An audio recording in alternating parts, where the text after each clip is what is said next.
காஞ்சி மகா சுவாமிகள் அருளிய தெய்வத்தின் குரல் பாகம் 5 பகுதி 61 மூவுலக குரு.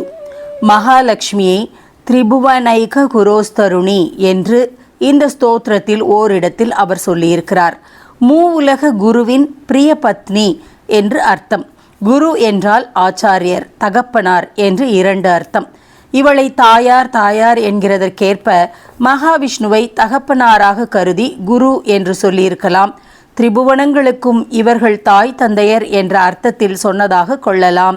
ஆனால் தாயார் சந்நிதி, அம்மன் சந்நிதி என்று லக்ஷ்மி பார்வதி சந்நிதிகளை சொல்வது போல பெருமாள் ஈஸ்வரன் சந்நிதிகளை தகப்பனார் சந்நிதி, அப்பன் சந்நிதி என்று சொல்லும் வழக்கம் அதிகமில்லை.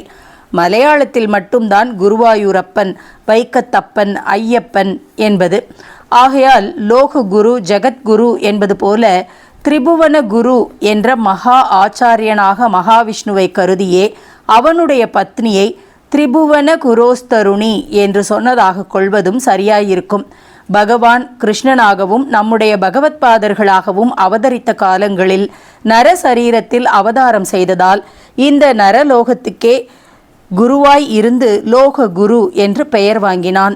நாராயணனாக திவ்ய சரீரத்தில் இருக்கும்போது நரர், சுரர், அசுரர் ஆகிய எல்லோருக்கும் பல்வேறு சந்தர்ப்பங்களில் உபதேசம் செய்து திரிலோக குருவாக இருந்திருக்கிறார்.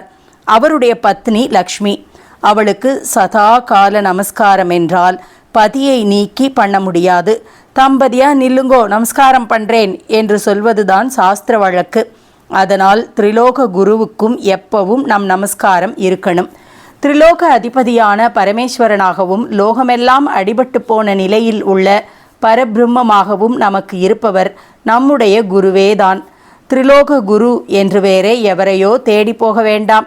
இவர் ஒரு புது மாதிரியான திரிமூர்த்தியாகவும் ஒரு புது மாதிரியான பரபிரம்மமாகவும் இருப்பதால் நமது பரம நன்றி நமஸ்காரங்களுக்கு உரியவராகவும் அவற்றால் எட்ட முடிபவராகவும் இருக்கிறார்.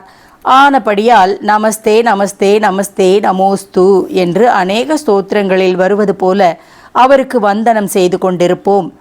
துரிதோத்தரணம் பண்ணுவது ஒன்றையே காரியமாக கொண்டுள்ள அவருக்கு உரித்தான நமஸ்காரமே நமக்கு மிகப்பெரிய செல்வமாக நம்முடன் நம் உள்ளுக்குள் இருந்து ரட்சித்து கொண்டிருக்கட்டும்.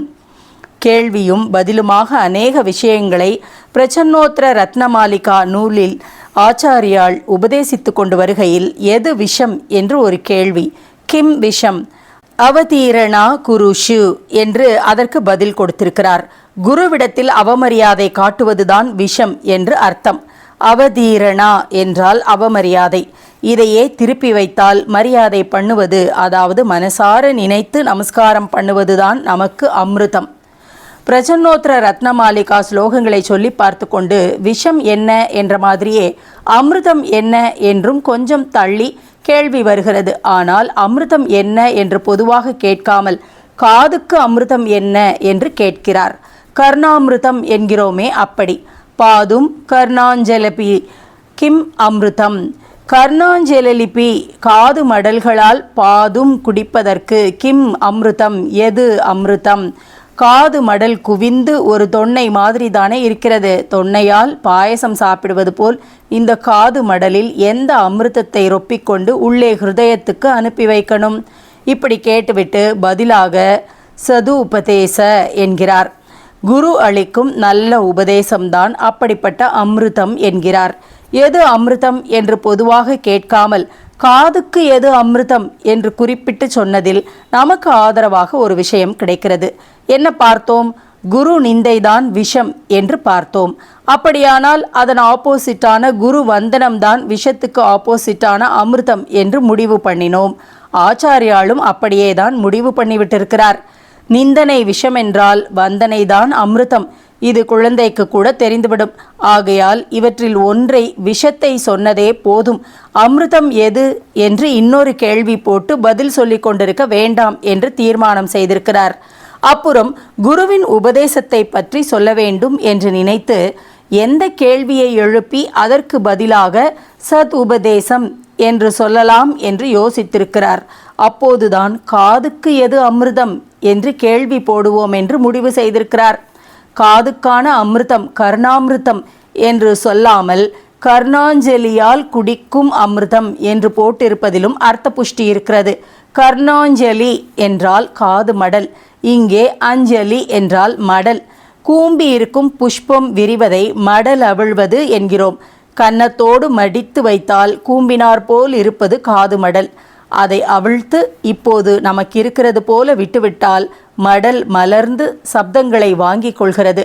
அதனால்தான் கர்ணாஞ்சலி என்பது. அஞ்சலி என்று சொன்னால் பொது அர்த்தம் நமஸ்காரம்தானே.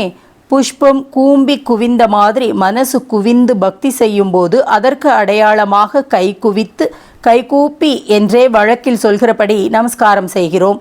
அப்போது கையின் ஷேப் கூம்பின புஷ்பம் மாதிரி இருக்கிறது. அமிர்தம் என்றால் அது குரு வந்தனம்தான். விஷம் குரு நிந்தனை என்றால் வேறு விதமாக இருக்க முடியாது. அதனால்தான் காதுக்கு அமிர்தம் என்று பாகுபடுத்தி சொல்கிறார் என்று பார்த்தோம். அதையும் இன்னும் நயமாக கொண்டு போய் கர்ண அஞ்சலிக்கு அமிர்தம் என்று சொல்லியிருப்பதில் அஞ்சலி என்ற வார்த்தையையும் போட்டு நமஸ்காரம்தான் அமிர்தம் என்பதை நன்றாகவே உறுதிப்படுத்திவிட்டார் என்று தோன்றுகிறது. நமஸ்காரமாகிய அஞ்சலியே பொதுவாக உயிருக்கு அமிர்தம். கர்ணாஞ்சலிக்கு அமிர்தமாய் இருப்பது குரு அருளுகின்ற சத் உபதேசம் என்று ஆச்சாரியால் காட்டியிருப்பதாக தெரிந்து கொள்கிறோம்.